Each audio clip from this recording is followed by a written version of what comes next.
Okay, welcome back everybody. Right now we're gonna talk about chapter 17. This chapter involves the lecture that talks about how do we actually go from genes, okay, which are fragments of DNA to proteins. Okay, so we're gonna talk about how do we actually go from gene into the expression of genes, which is proteins. Okay. So let's kind of talk about this and give you a summary of what we're talking about here. Okay, so we start out normally, right, with the DNA, which contains the genetic material as we know by now. Okay, so this is what you're seeing here, right? You're seeing a double helix DNA, right, in this uh, uh, in this donkey. Okay, so we start out with the DNA, then we go through what we call transcription, okay, in which the DNA gets transcribed, okay, into a messenger RNA, okay. So mRNA is basically the transcription product of the DNA, okay. Then from there, the mRNA is basically going to go into the translation process. So it's going to be translated into the actual proteins. Okay. So right off the bat, we're gonna say that transcription of the DNA. Okay. So from going from DNA to mRNA happen inside the nucleus of a cell. Okay. Remember this. Okay. Now translation on the other side happens where? In the cytosol. Okay. Okay, so that is basically where it happens. It could happen specifically, it will happen specifically on ribosomes, okay, inside ribosomes. Now, ribosomes are located where? There could be free ribosomes, and we could have them located on the rough endoplasmic reticulum, right? This is where ribosomes are located. So translation is happening at that location. This is where we're going to make proteins from the messenger RNA that leaves the nucleus out. So this process happens in basically eukaryotes, okay, such as basically a donkey here, okay. Now, what you're seeing here is the translation of the mRNA, okay. If it's translated correctly and the gene is expressed correctly, right, then we're gonna get this enzyme that is required for pigment synthesis. Okay, this is what you're seeing here. Okay, so enzymes are proteins, right? So the translation of this mRNA, if there's no mutation, will give us this enzyme, which will give you the brown pigment as you can see here. So phenotype, as we know by now, is basically what you see with your own eyes. Okay, so that is the expression of the genotype. Okay, or the genes. So on the right side here, if there's a mutation, right, inside a gene here, then it's the mRNA that you're gonna get is gonna be different than the mRNA that you got without the mutation. Because of that, it's gonna be translated differently as well. So in this case, you're gonna get an enzyme basically that is not gonna work, okay, for the synthesis of pigmentation in this case, brown. So as a result, you will get this whitish color. Okay, there's no pigment. So that is a summary of that process. Okay, so we know that DNA, right, is the one that's inherited from one organism to the other. Okay, and the inherited DNA is gonna lead to the specific traits, such as, for example, what you saw here with the donkey, right? Pigment color, or eye color, or height, or anything like that. Okay, so all of these are being basically passed on, right? And these traits are gonna dictate, right, as we saw, the synthesis of proteins. So that is done through the process of what? Transcription and translation. Okay, so therefore the proteins, the final products, are the link between the genotype, so the genes, and the phenotype, which is what you see, the expression of the genes. Okay? So let's define gene expression. So gene expression is the process by which DNA directs protein synthesis. So again, DNA starts here, right? It's gonna go into the mRNA or messenger RNA, and then that's gonna give us the translated protein at the end. Okay, so that is done through transcription and translation. Okay, so let's see here.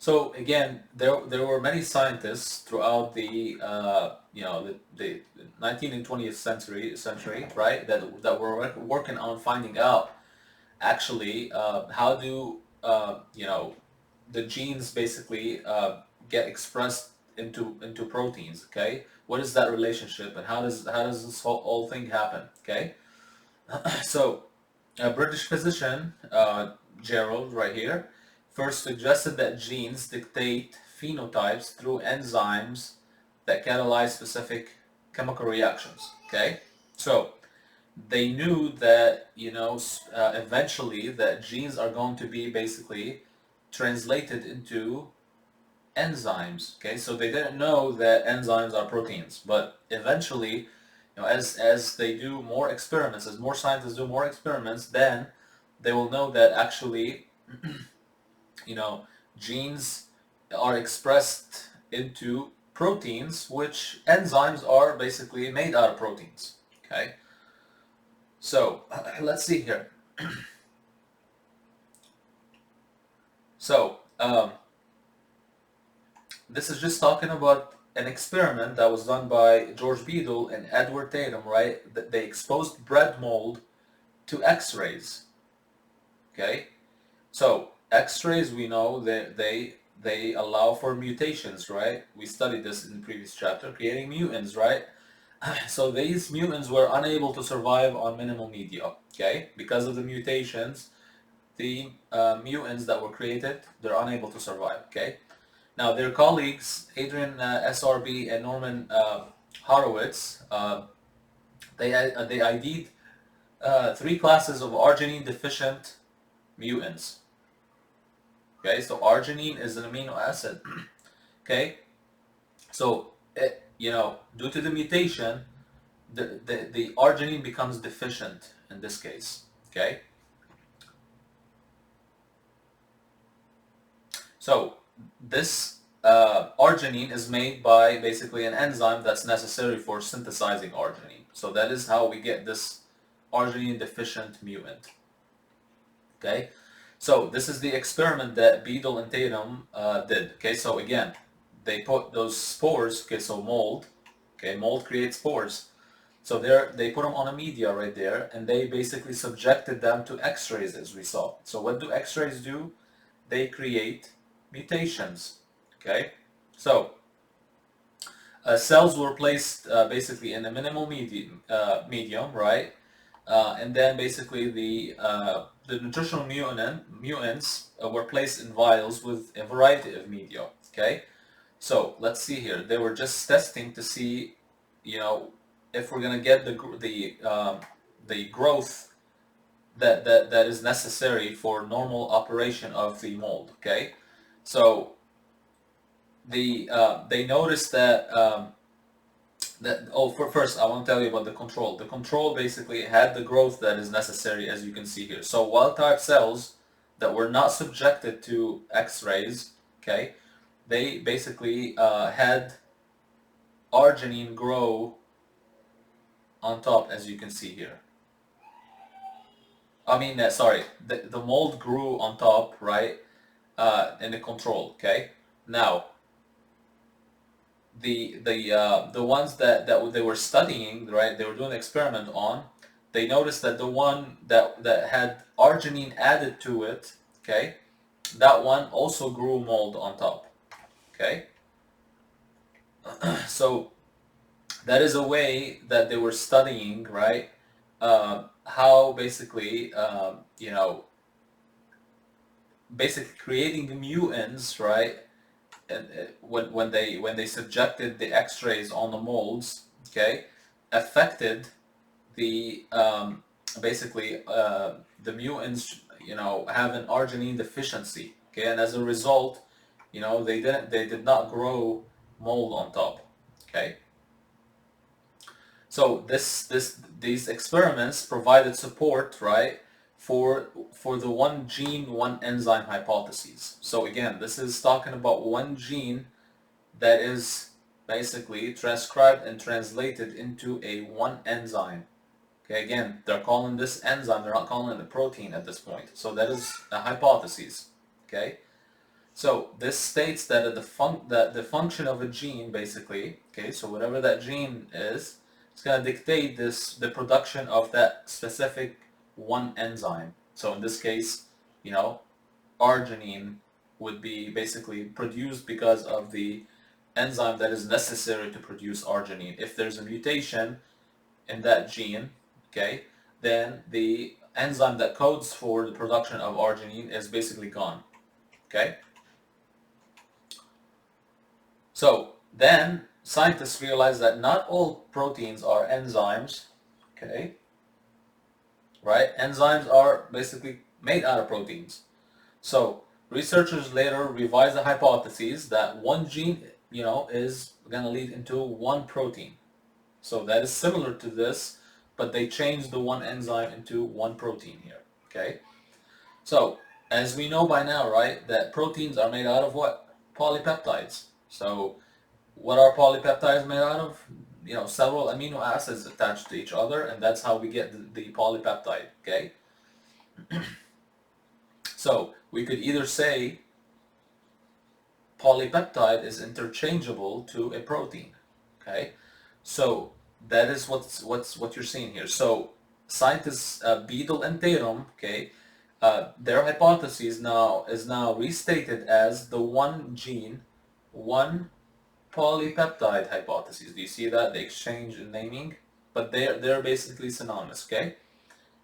So it is basically very common to refer to gene products as protein rather than polypeptide, which kind of means the same thing. Okay.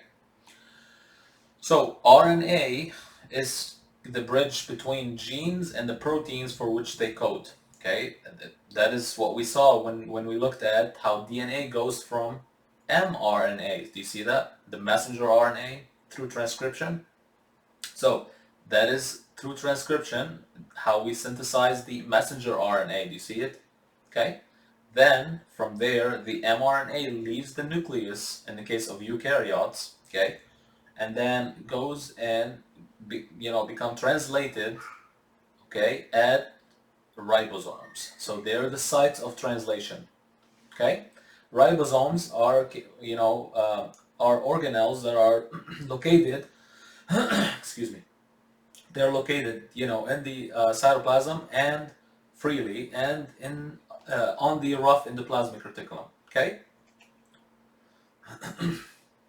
So this is just showing us a comparison between a bacterial cell and eukaryotic cell. Now, as we know by now that bacterial cell do not have a nucleus, they do not have a nuclear membrane as a result.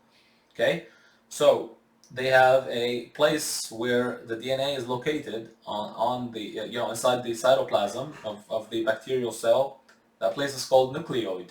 Okay. So, therefore, transcription and translation inside the bacteria can happen simultaneously at the same time. So while the DNA is being transcribed, mRNA is being translated into proteins. Okay? So that process happens simultaneously because there's no nuclear membrane that is separating the inside the nucleus and the cytoplasm of that cell. So that is what's happening here in the eukaryotic cell. So both both processes are happening basically in chronological order. So we have to have the DNA being transcribed first. Then we basically after we get transcription done, then we're gonna have this what we call pre-mRNA, or that is like the initial mRNA that we make. Then there is some processing that we go through. So it's called RNA processing. Okay. which what we do is we basically use the specific fragments of the mRNA to keep. These fragments, which we will learn what they are in a sec, I'm not going to confuse you right now. So these fragments are the ones that actually code for proteins, okay? The other unnecessary fragments, they're going to be spliced out, okay? So we're going to splice them out, cut them out, and then basically connect um, the uh, important fragments, pieces, okay, by basically attaching them together. Then the final post-RNA processed product of mRNA leaves the nucleus and through the nuclear pores here to the outside, and then basically it's translated on ribosomes, as we mentioned. So that is how we make proteins here using ribosomes. Okay, so that is kind of the whole story, and we will go dive into detail right now. Okay, so again, I explained to you the bacterial cell, why the process can happen simultaneously. Okay, that is the eukaryote now, and we already went over all of this.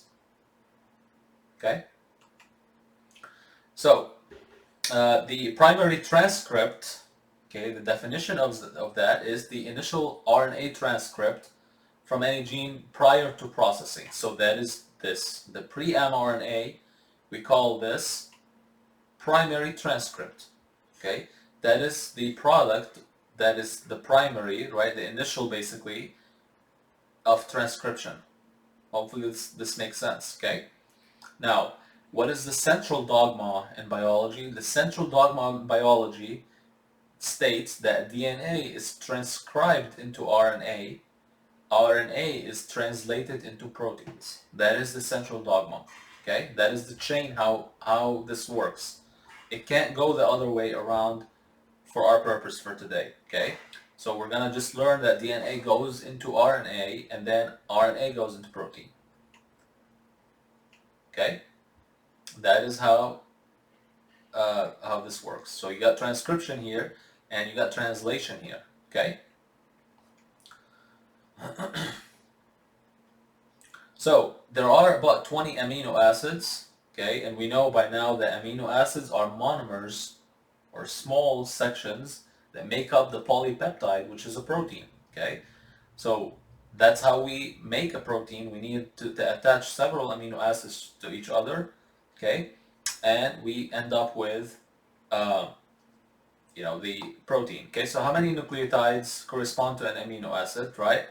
So there are basically several nucleotide bases, okay, that can code for a specific amino acid. Okay, so this table is showing you basically the 20 different amino acids listed here. So this is cysteine, tyrosine, I don't remember all of them, leucine, okay, threonine, arginine, histine, okay, so all of them are amino acids, okay, but the point is I'm trying to make is that you can see that, for example, phenylalanine, okay, has two possibilities of what we call, do you see how all of them are three bases, okay? These are what we call triplet, okay, codon, okay, so they're called codon, and the codon is a codon is made out of three or triplet nucleotide bases. Okay, now you might have noticed that a lot of these have the letter U, and we know that DNA does not have U.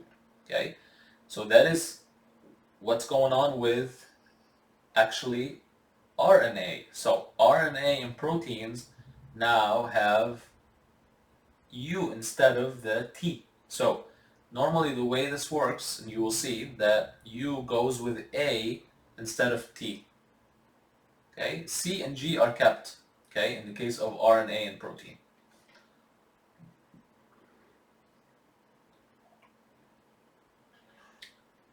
Okay, so let's start looking at this stuff, okay? So here's your double helix DNA, okay? Transcription gives us the mRNA, okay? let's look at the mRNA. Let's look at the the single template strand, okay, which in this case would be the top one, okay? So you can notice that the mRNA is transcribed based on the bases of that template DNA strand. Do you see that? So A goes with U, as I told you, in the case of mRNA, okay? C goes with G, like normal. C goes with G. A goes with U. A goes with U, okay? So that is how this works. Now, to be translated into proteins, the mRNA is read in a triplet format, and we call this a codon.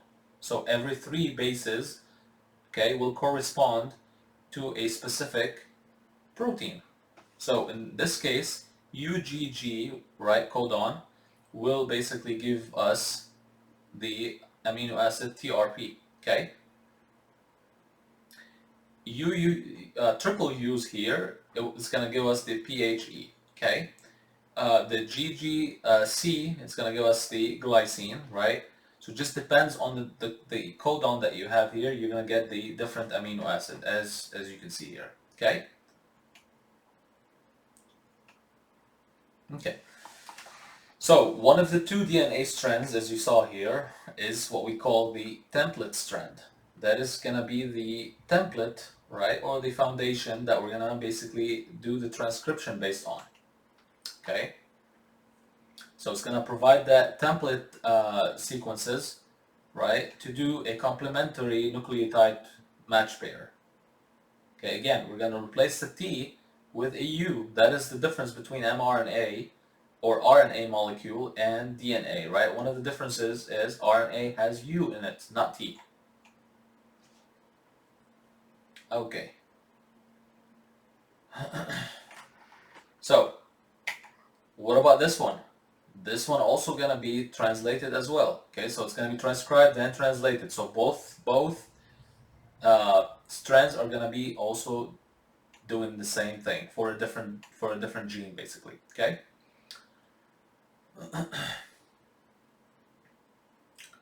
Okay, we talked about all of these. Okay, so we get to the point in the direction how the translation and transcription happen. Just remember, anytime you're asked in direction, if it's a 5 to 3 or a 3 to 5, always answer 5 to 3. Okay, that is the direction of transcription. Okay, so in this case, during translation, the mRNA-based triplets, right, they're called codons, as we know by now, right? So every three bases, they're called codons. They're read in the 5 to 3 direction. Okay, nothing strange here. Okay, so the non-template strand, which is called the coding strand, okay, that is because the nucleotides of this strand are identical to the codons, except that T is present in the DNA in place of U in the RNA. That is what we also said, okay? That is the coding strand is the one that we're basically transcribing, which is the mRNA strand, okay?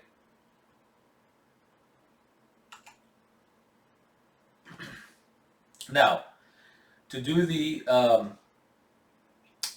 translation, we're gonna basically have a signal to start the translation and a signal to stop the translation, okay? So that is what we have here, right? Always the codon AUG, okay, that is gonna be always the starting triplet or codon for any type of amino acid chain or polypeptide chain, okay? That is gonna be always the start. Now, the stop signal, or to terminate the translation of a specific protein, there's three possibilities of codons that we could actually use, okay? I'm not gonna ask you to remember all three. I might ask you to remember maybe the start, the AUG, okay? Okay.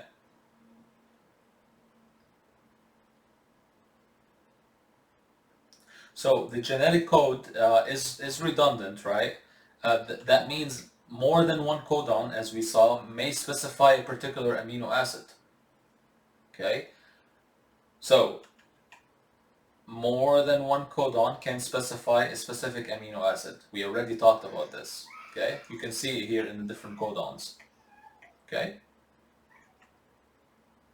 so here's that diagram that we saw earlier, right? How we go from, DNA, which has all the genetic information, into the final proteins. Okay.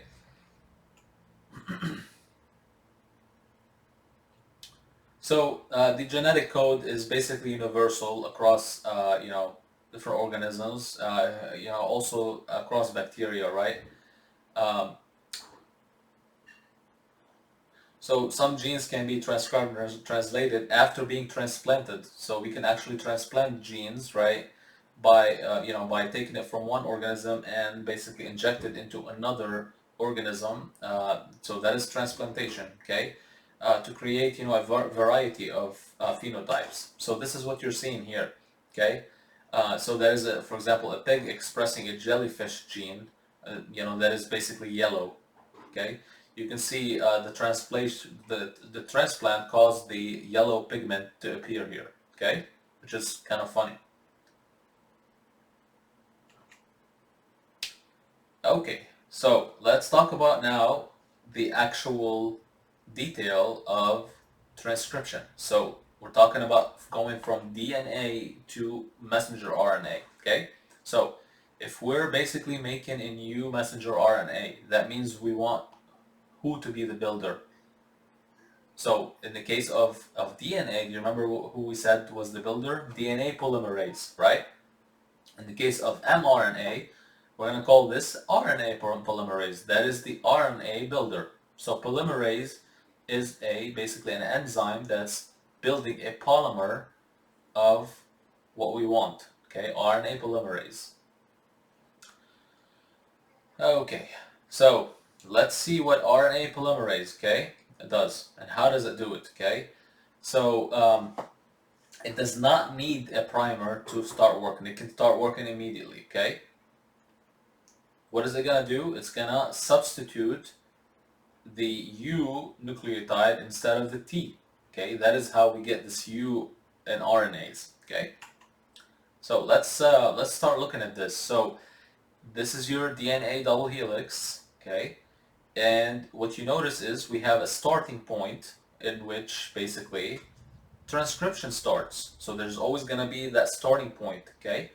Now, that starting point we're going to call a promoter region, okay? So that is a region that promotes the starting of transcription. That is why it's called promoter, okay? Look at RNA polymerase. It lodges, okay, where the promoter is actually located. That is a signal for RNA polymerase to come and start the transcription of DNA here, okay? So the initiation process happens in which RNA polymerase, right, will basically start unwinding the DNA, as you can see here, okay? Now, in which direction is it going to transcribe? In the 5 to 3 direction. We will see that in a bit, okay? Let's see. Here you go. So after the initiation process, we have the elongation, which is basically we're elongating the newly formed messenger RNA, okay? So the direction of transcription is downstream, which is basically 5 to 3 direction, as you can see here, okay? So in this case, right, the 5 to 3 right here would be our what? Our template, right?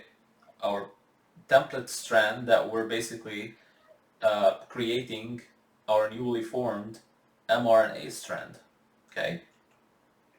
So after we create and elongate our mRNA, right, we're gonna basically terminate it by releasing the what?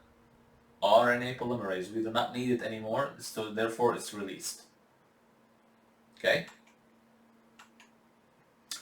So we saw that the RNA polymerase is going to attach to the promoter region, right? That region where the start of transcription happens. Okay. Um, so in bacteria, the sequence signal at the end of transcription is the terminator, right? It's in the name. It terminates the transcription site in bacteria, okay? So the stretch of DNA that is transcribed is called a transcription unit.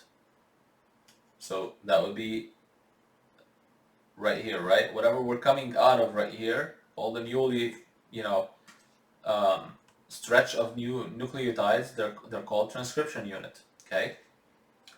So again, this is just going over the same thing we went over right now, okay? So there's always start point at the promoter. Now, I forgot to tell you, there is also the transcription factors, so there are other type of um, signal molecules, we're going to just call them signal molecules here, that also signal the RNA polymerase to actually start transcription.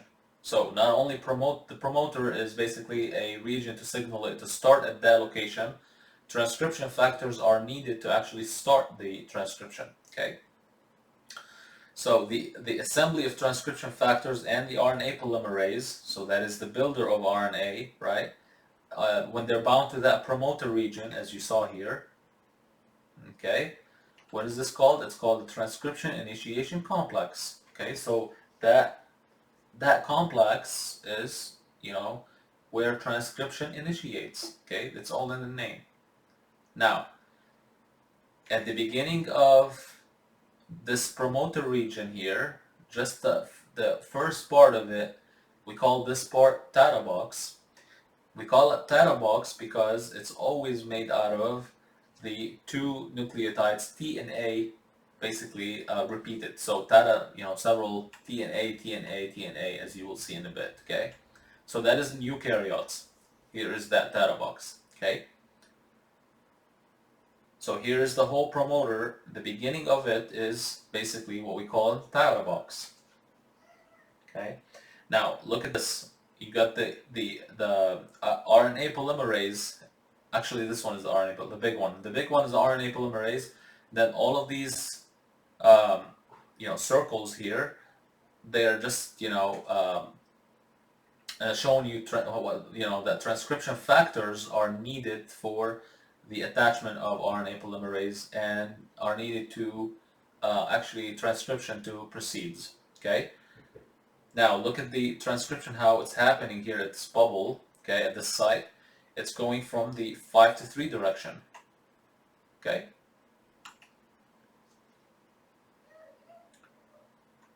So let's see how this transcription happens. So as RNA polymerase moves across, okay, so in this direction of transcription is going from left to right here, okay, it is adding, the RNA nucleotides. As we know, A matches with T, right? U matches with A, okay? C matches with G. There's no T in the new mRNA strand. Do you see that? Okay. So this would be basically your 3' end of the mRNA. Remember, it goes in from the 5 to 3 direction. So we're adding basically every time to the third end newly formed RNA nucleotides. Okay, we're not going the other way. We're going 5 to 3 end. Okay. So as far as termination, right, the mechanism in bacteria and eukaryotes are a little bit different, right? So the polymerase, right, the RNA polymerase will stop transcription at the end of the terminator in bacteria, right?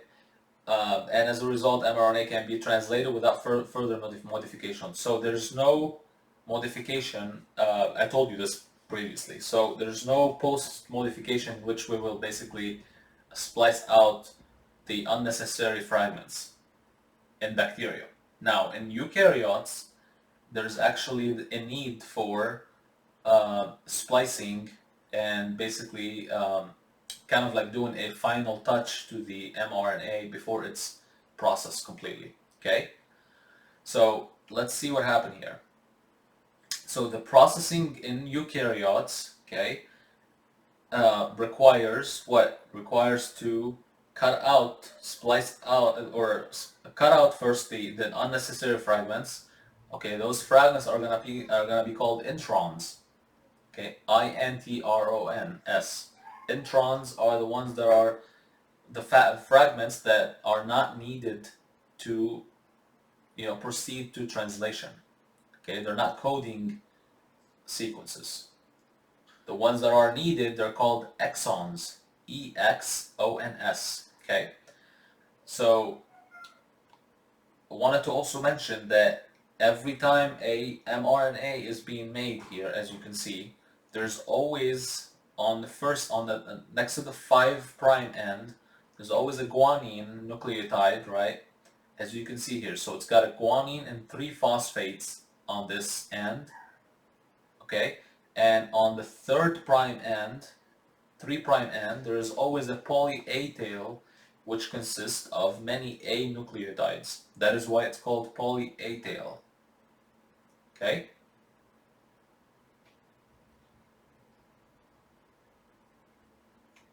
Okay. So that is showing us that exact same thing we were just talking about, okay?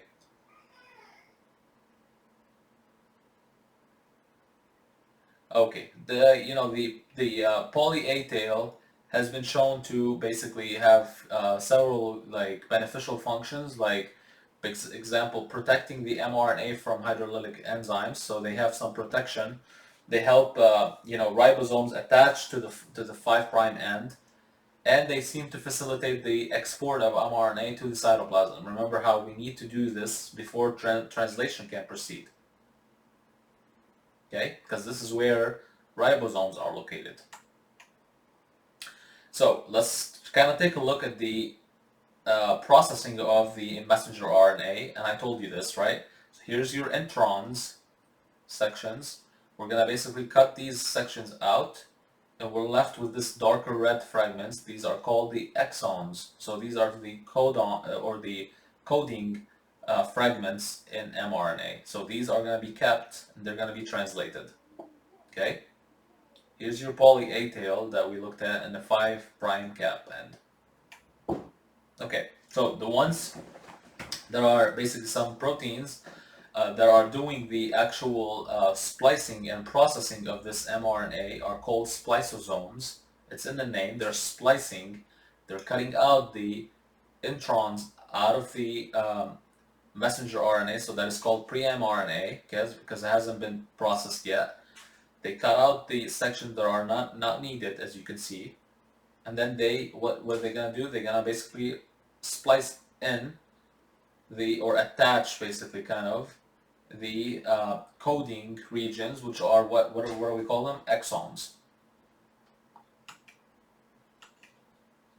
Okay. Now ribozymes. Okay, these are catalytic RNA molecules that function as enzymes. Okay. So they're in the name, right? Enzyme, ribozyme. Okay. Let's see here.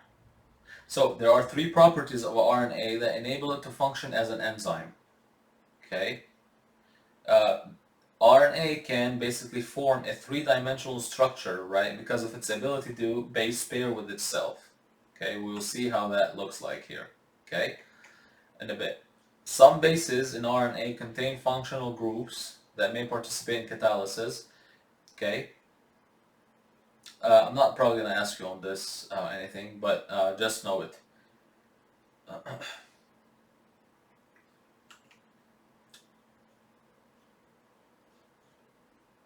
Okay. So it has been shown that introns, the ones that are basically non-coding regions in the pre-mRNA, it has been shown that they may regulate gene expression. However, the genes are basically not expressed from them. They're expressed from exons. Okay. So some genes can encode more than one kind of polypeptide, of course, right? Polypeptide is a protein, so a gene can make several types of proteins. So depending on which segments are going to be treated as exons during splicing. So these are the coding regions we said, right? The coding regions are made out of what? Regions of RNA, right? That have been transcribed. So depending on what kind of nucleotides there is, they're gonna basically allow the formation of different proteins once they are spliced together. Okay, so that is called alternative RNA splicing. Okay, alternative RNA splicing, and it says that a a gene is able to basically encode not just one polypeptide but many polypeptides depending on the exons that are being spliced. Okay, because of that, we're able to basically produce many different proteins, which is like a much greater number than the number of genes that we have. Okay, so let's kind of take a look here. How different regions in the gene. Okay, basically the exon regions, as you can see. So the green, orange, and purple here. Okay, how when we go through the transcription and we basically process the RNA. Okay, how each region is able to code for a specific domain in a protein, as you can see here. So, for example, this purple domain could be, for example, it could be an enzyme binding site right here, this domain. This orange domain on the other side could be, for example, to attach receptors on the other side of this enzyme to allow it to attach to, I don't know, cells or something like that. Okay, so these different domains are basically protein fragments that each one is coded by a specific section of that gene. Okay, as you can see here. Okay.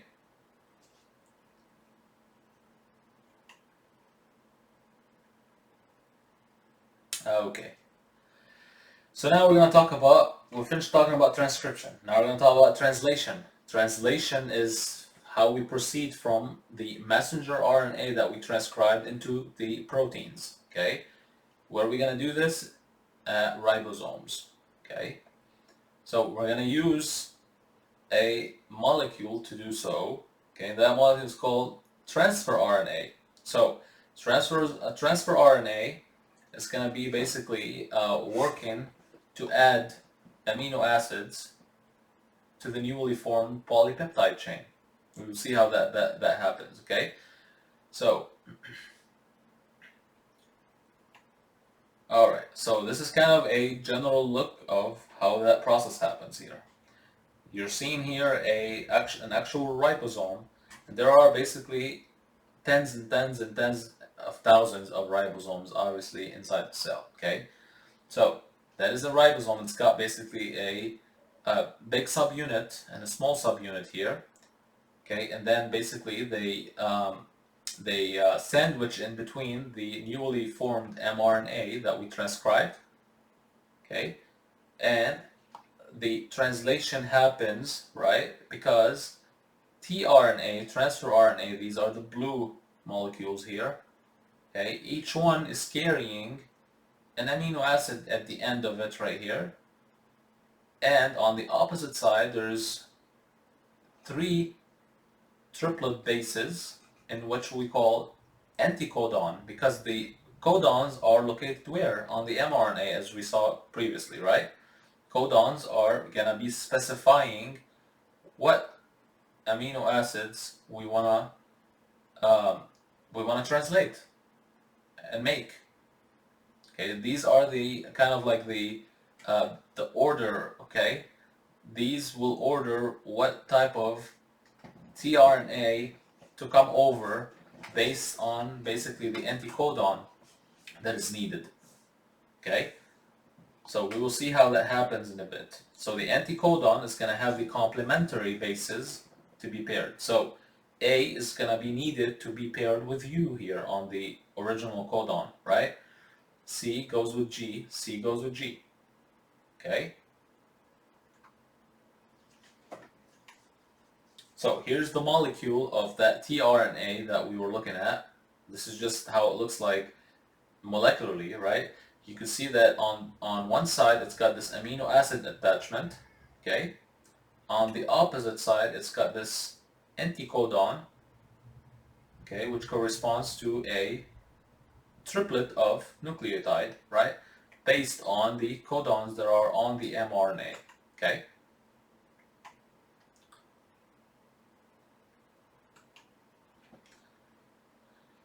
Okay, so let's see here.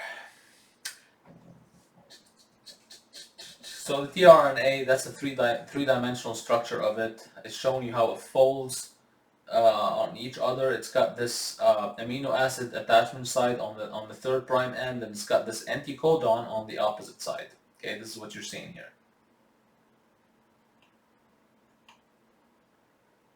Okay, now before tRNA can come over to the ribosome to do what it needs to do, we need to actually allow it to attach to the specific amino acid. Okay, so how are we going to do that? We're going to actually use an enzyme to do so.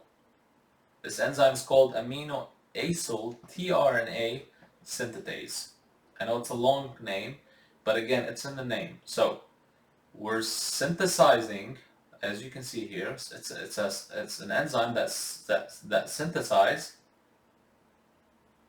an amino on a tRNA. Okay, so this blue model, computer model, that is the actual enzyme that is doing the attachment.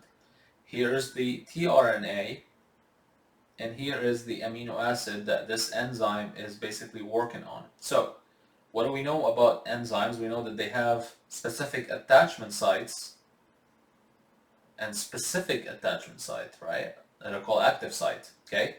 So the active site will be specific for a specific amino acid and a specific tRNA, okay? Okay, so that is why the first thing we need right here is to correctly match a tRNA and an amino acid, okay? Now, the second thing we need is a correct match between the tRNA anticodon, okay, which is somewhere on the opposite side here, and the mRNA codon, which is on the mRNA, right? So these three triplets on the messenger RNA, okay? So there's something that also I want to talk about is basically wobble. So wobble is when you have flexible pairing at the third base of a codon and allows some tRNA to bind to more than one codon. So here's the tRNA, okay? So it can have basically an anticodon. UCU can pair with either AGA or AGG, right? Both of them, they're going to code for arginine. So this is that table that you saw. Here you go. It's right there. Okay. So let's look at it. So AGA and AGG. So let's find arginine. Okay. Where's that thing? Right there. Okay, arginine. Okay, AGA. Oh, sorry, AGA and AGG. Okay, so these both anticodons are gonna code for arginine. Okay, so this is showing us how the amino or the enzyme, right? The amino acyl tRNA synthetase, right? That is that enzyme is gonna basically be specific for the specific tRNA and a specific amino acid, okay? And how basically it binds them together, okay? So in order to do so, it's gonna basically require some ATP energy. So it hydrolyzes an ATP, okay? to be able to catalyze the bonding between, it's a covalent bond between the amino acid and the tRNA. Okay. So after this happens, the newly formed tRNA with its specific amino acid is basically released.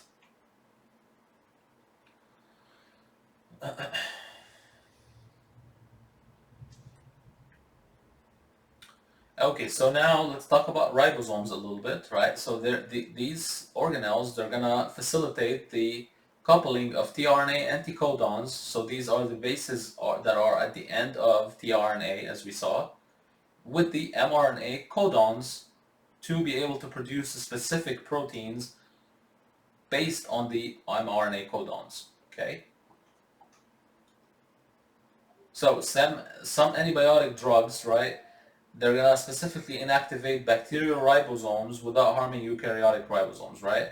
So that is because eukaryotic ribosomes, right, are normally larger than bacterial ribosomes. Okay, so they can basically target just the bacterial ribosomes instead. Okay, now as I told you from previously that ribosomes have two subunits, a large and a small one, right? And they're made out of proteins that are called ribosomal RNA. So that is the third type of RNA, right? So we have the mRNA, tRNA, which is what we were talking about just moments ago, and the rRNA, which basically it's just ribosomal RNA, okay? So let's take a look at the actual ribosome here, okay? That is where proteins are translated, okay? So here's the large subunit, here's a small subunit, and here's where the mRNA actually binds. So that is the binding site. So it's gonna bind at using its 5' end, okay? And it's gonna basically go from right to left as it gets translated, okay? It's going to be squished and sandwiched between the two subunits.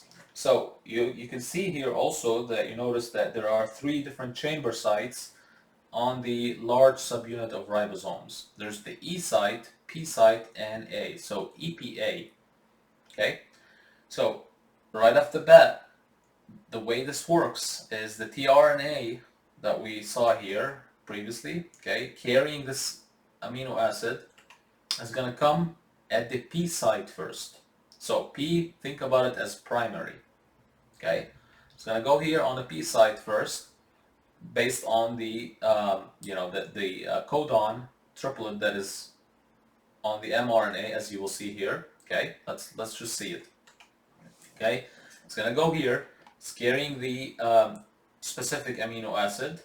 Okay, here you're actually seeing like the growing chain, polypeptide chain, because it has happened several times. Okay, so anyways, I'll tell you how it happens.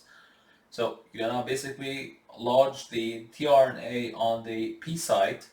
Okay, then what's gonna happen is another tRNA will come, and then basically, so that would be the primary, right? So what did we say the primary translator? It would be AUG, right? So that would be the starting point of translation. Okay. Now the second tRNA that's gonna come is gonna go on the A site. Okay. The A site, think about it as the site where, or the chamber that adds amino acids to the growing polypeptide chain. So once that tRNA comes in here, there's two now.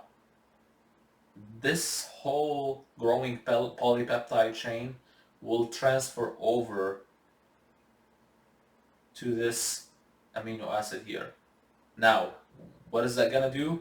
It's gonna basically have that whole chain attached to the tRNA that is on the A site. Okay, so now if you can imagine that this does not have its polypeptide chain right here on the P site, therefore it's gonna go on the E site finally, and think about E as the exit chamber. So this gets transferred to the E site and to be exited out of the ribosome. Then what happened here is that this tRNA is going to come in on the P site again, and then basically it moves backward, okay? And then other new ones will come and lodge on the A site and so on, and this whole thing continues until we have completed and terminated the amino acid chain or the polypeptide chain that we're looking for, okay?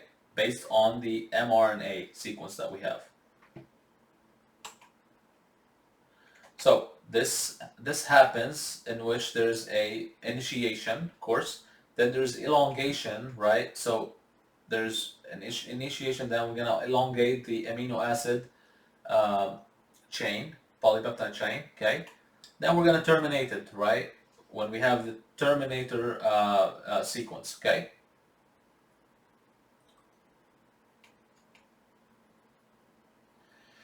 Okay, so let's just take a look at it. We kind of went over it, but let's just take a look at it in a little bit more detail here. Okay, so again, the AUG would be always the start codon, as you can see here. Okay, here's the mRNA, and it is basically attached to the small ribosomal subunit first. Okay, and then the initiator tRNA comes in carrying MET, right? MET always corresponds with AUG. Okay. So MET is an amino acid, right? Methionine, okay?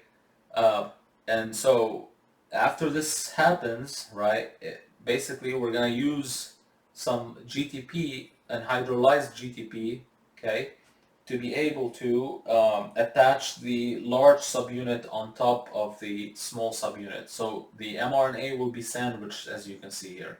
That is the initiation process. Okay, now that we have this at the P site here, now we can basically start completing and creating the polypeptide chain by having more tRNA coming into the A site and growing, the polypeptide chain with different amino acids. So here's how this whole thing happened. If you just follow it, you will see exactly what we were just talking about. So here's that newly coming tRNA, and how this chain is basically gonna be transferred to the A site. Okay, then basically the one that is on the P site, now that it doesn't have anything, right, it's gonna be transferred to the E site, as you can see here. Okay, and that requires basically some GTP energy to be, to translocate the different tRNAs inside the chambers. Okay. Okay.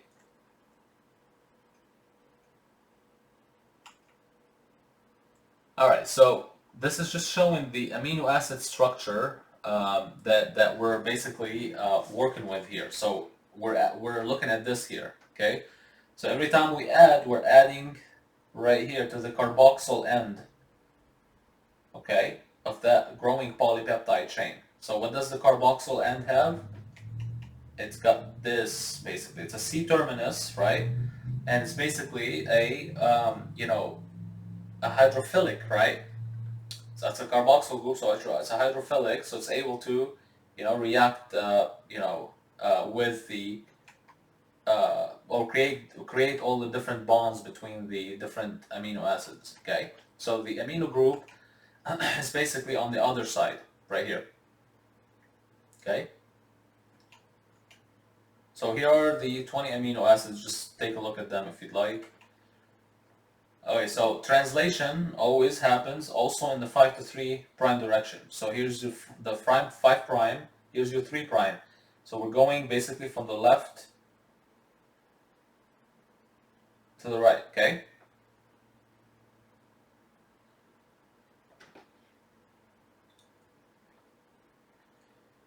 Okay, we already talked about how the tRNA is transferred to the E chamber, right, to be basically excreted out of the cytoplasm, not cytoplasm, sorry, the ribosomes. Sorry about that. Okay, after it leaves the ribosome, it's gonna go and it's ready to be basically attached to another uh, amino acid, right? And it's gonna be, it's gonna go to its corresponding um, amino acyl synthetase, right? So that enzyme is gonna be corresponding to it. Okay, so let's talk about just the termination process a little bit, right?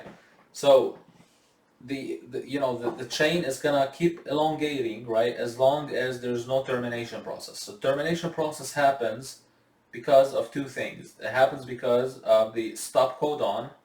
Okay, stop codon is gonna basically code for a release factor. Okay, it's gonna signal a release factor, not code, but signals a release factor to come and lodge and block the A chamber. Okay, as you can see here. Any one of these, remember how we have three stop codons and only one starting codon, which is AUG. So any one of these will basically signal the release factor to come and block this chamber. Okay, and this basically signals um, the the the polypeptide chain to be basically released free, as you can see here. Okay, now to release the release factor and open up the two subunits of the ribosome, we're going to require some GTP energy to do so in order for us to finally release also the messenger RNA. Okay, so that way we've created the polypeptide chain that we want. Okay, now this polypeptide chain, it's not gonna stay like this linear. It's gonna basically start folding and taking on its three-dimensional structure. Okay, that is how proteins work, right? They're gonna basically start binding, with each other and creating this folding that gives us the specific type of three-dimensional structure proteins, right? And that is how we identify them. Okay, so this is exactly talking about this right now here too. So those protein shapes are gonna be either in their secondary, tertiary structure or quaternary structure, right? These things we studied about previously. Okay. So a gene is gonna determine that primary structure, of course, which is that linear polypeptide chain, right? And primary structure, it's gonna determine in turn its own shape. Okay. Alright, so we already talked about where the ribosomes are located, right? They're free ribosomes, and they're basically attached to rough endoplasmic reticulum as well. Okay. So the free ribosomes usually will synthesize proteins that are basically functioning inside the cytosol, while the ones that are being synthesized on the rough endoplasmic reticulum ribosomes, they're going to be basically ones that are going to be secreted out of the cell. Okay, so because the endomembrane, which is the endomembrane system as we know from previously, such as containing the endoplasmic reticulum and the Golgi apparatus, these are going to be able to secrete proteins in vesicles. Okay, remember that they're the transport the UPS of the cell, basically transport the proteins using vesicles and be exocytosed outside of out of the cell.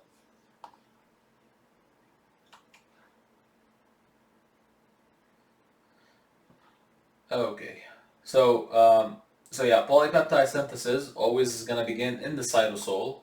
Okay, now after it begins in the cytosol, sometimes it can be basically finished on the endoplasmic reticulum, just depending on what kind of protein it is. Okay, now to do so, it needs basically a signal. Okay, and there's a signaling molecule that does that. It's called signal recognition particle, or SRP. Okay, here is the ribosome that's a free ribosome. Okay, here's your mRNA that's that's being translated into the growing polypeptide chain. So the SRP is going to come and bind onto the the growing polypeptide chain ribosome and basically help guide it. So think about the SRP as the taxi. Okay, it's going to help guide that ribosome and the protein all the way onto a basically um, a receptor protein here.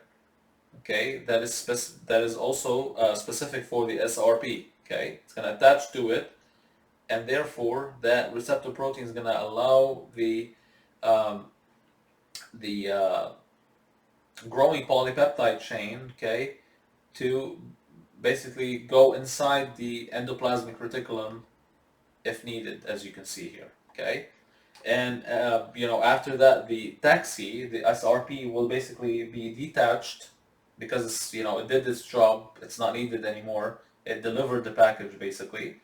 Okay, and then basically the ribosomes and then the mRNA will be just detached, and then we're left with the growing chain, uh, polypeptide chain inside. Okay, so uh, we were just looking at just one ribosome doing the whole thing, but obviously inside, for example, eukaryotes such as us, there are many ribosomes doing the same thing at the same time. There are basically like all translating the mRNA, from 5 to 3, okay, direction. They lodge on it at specific locations, and they all translate the proteins. Okay, that is a way to speed up the process dramatically. Okay, so that whole many ribosomes, we call them polyribosome. Okay, so poly means many. They're working together as a team. Okay, so um, we already saw that in bacterial cell, right? Both transcription and translation happen at the same time. Okay, so in this case, the newly made protein, right, can actually quickly diffuse to its site of function because of how fast this happens in bacteria. Okay. Okay. So we already know how the nuclear envelope, and the nucleus in eukaryotes will separate the environment, right, between the nucleus and the cytoplasm, and as a result, transcription has to happen first and be done, right? This is how we get the mRNA, as we know by now, right? And then we have to process this mRNA, okay, by basically cutting out the introns and leaving the exons. And then this finally finished product of mRNA leaves the nucleus through the nuclear pores, okay? Then, we're gonna go through, the translation process, which happens at ribosomes, right? As you can see here. So that is basically a summary of the whole thing, and how this is showing also how the the tRNAs, okay, are attaching the amino acid using the amino acyl tRNA synthetase. Okay, we talked about all of this already. Okay. Okay, so let's just talk about a little bit about mutations, which we know about what they are, right? So they're changes in the genetic information due to either internal or external factors that affect directly the DNA, right? During transcription, during replication of DNA, during any type of thing, sometimes mutations happen. Now, point mutations are basically it's called point because it's just change in one nucleotide pair of a gene. So there's only one change of nucleotide that that has been mutated. Okay. So the change in a single nucleotide in a DNA template strand, what is it going to lead? Can lead to production of abnormal protein. Because why? Because that DNA template strand, it's a template strand, it's going to be transcribed into an mRNA that's going to have a different RNA nucleotide, right? And as a result, we're going to get a different protein translated. Okay? Hopefully you know the sequence by now. Okay? So let's take a look at this, for example. That is sickle cell.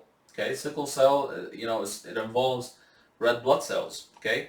So in this situation here, the left side we have a wild type that has a CTC in the template strand, while the mutant has an A instead of the T. Okay?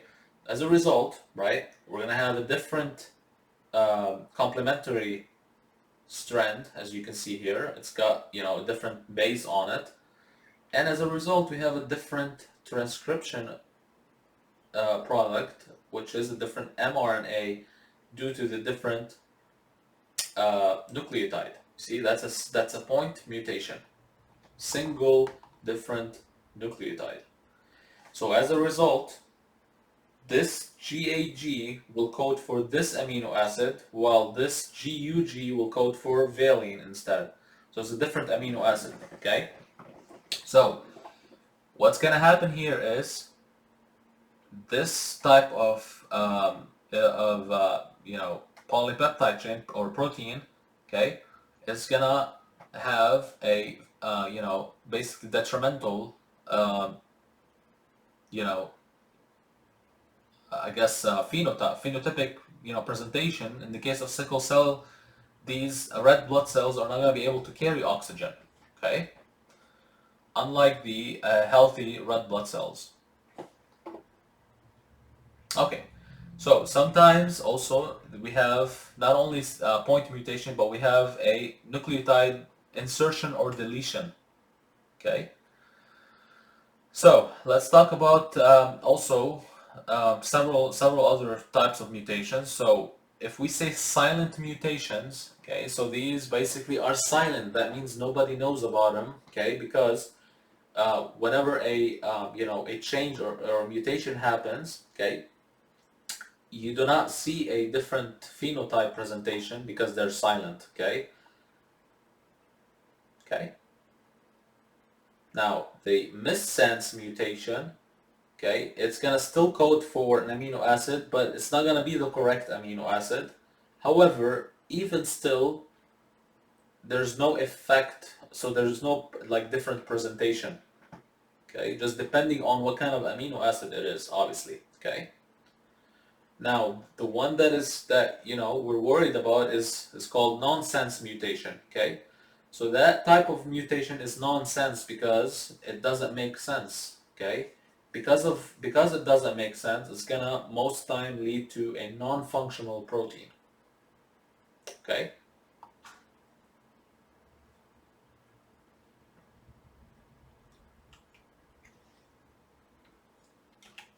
Okay. So let's keep talking about this. So let's just see, what's going on when we say silent mutation. So we said that silent mutations have no effect, right? So let's see here. In the silent mutation, okay, that there's an A that is inserted instead of the G. So that is the wild type or the normal looking DNA strands, okay? So if that G is changed due to a mutation, it becomes basically A, then the complementary one is going to become T, because T pairs with A, okay? Now the transcribed mRNA, which is that red stripe right here, okay, you're going to get basically what? A T now instead of a C, okay? Because, T or U goes with what? With A, right? So still you will notice that, look at the amino acid, we're still translating the same amino acid, which is glycine. So as a result, okay, As a result, we're not going to see any type of phenotypic presentation or differences. So that is why it's called silent. Okay, you will see that GGU and GGC, let's look right here. Where's glycine? Okay, here we go. So GGU, okay, and GGC, they both, the GGU and GGC, they both code for glycine, okay? Now, let's take a look at the missense one. So the missense one, we're basically changing here a T instead of C, as you can see, okay? That basically complement with an A here on the other complementary strand, okay? And then finally you will get an A when we go through transcription, and the final amino acid product after translation is a different amino acid, completely different. However, we're still not gonna see basically a different phenotypic presentation. So that is what we saw here. There's no effect.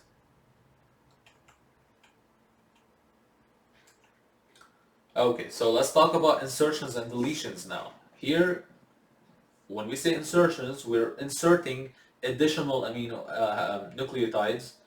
When we say deletions, we're deleting nucleotides. So you could imagine what kind of disaster we're gonna have, because you're coding for proteins that are way different, and you're mismatching everything now. Okay.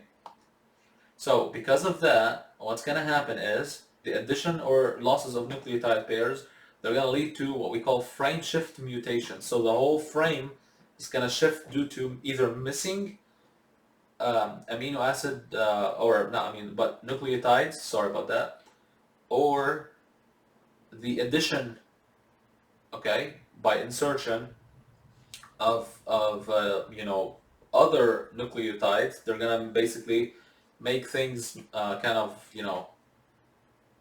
they're gonna make things mismatch, and the frame is gonna all be shifted. That's why we call this frame shift mutation. Okay. So all of these spontaneous mutations, they can happen, so spontaneous, that means, they happen on their own, can happen during DNA replication, recombination, or repair, okay? Now, they can also be happening due to mutagens, right? There are, either inside the body or outside, such as, carcinogens, such as, cigarettes, and maybe alcohol, and maybe some drugs, and maybe some radiation, and ultraviolet light, and things like that. All of these can actually affect the DNA and cause mutations. Okay. Okay, so by now you know that we've considered the gene as a discrete unit of inheritance, right? And that is a specific, a region of specific nucleotide sequence in a chromosome, right? And a DNA sequence that codes for a specific polypeptide chain. We saw that how this happens. Hopefully, you understand it. This whole chapter, how we go from gene to mRNA to protein, which is a polypeptide chain. Okay, that is it for this lecture. So I hope this was very clear, and please be sure that you're studying this stuff and do not wait until the last moment. It's a lot of information, and yeah, just be ready for the exam. And let's see here. Next lecture, we're gonna go over chapter 22. And we'll go from there. Okay, I will see you next time. Have a good one. Bye bye now.